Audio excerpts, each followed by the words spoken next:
no estando en Champions, yo he hecho unos números que me he trabajado a hacerlos y lo he hecho en las consultas correspondientes. He tomado como referencia las cifras de la propia presidenta, que dijo en la Junta de Accionistas que si el equipo no estaba en Champions no se podía soportar un coste de 120 millones de euros de plantilla entre salarios y amortizaciones. Si a esos 120 millones de euros yo le sumo, miro el presupuesto del club oficial, que lo tengo delante de mí, el club tiene 38 millones de euros más de estructura de club, lo tengo aquí delante de mí, y para la próxima temporada ya acaba la carencia de amortización de los préstamos y se empieza a pagar amortización, se incrementa la factura, digamos, de bancos en 16 millones aproximadamente.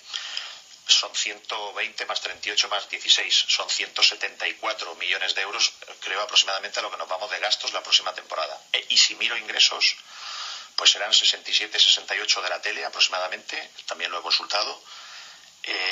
Si se mantienen los mismos abonados que ahora mismo, que no sé si van a bajar, 13.700.000, 12 millones de ingresos comerciales y 4 o 5 millones de taquillas. Estaremos entre los 95, 100 millones de euros máximo.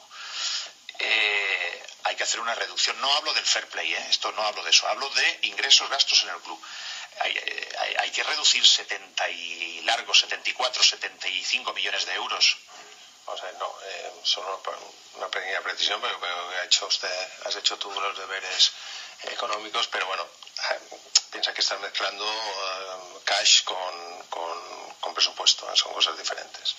Es decir, una cosa es la caja, una cosa es los préstamos y otra cosa es el presupuesto, ¿no? Ingresos, gastos. Bueno, en definitiva, yo no voy a entrar en números porque realmente está nuestro departamento financiero, que además es un departamento muy preparado, está trabajando en ello. Nosotros estamos sujetos a la liga, al control económico.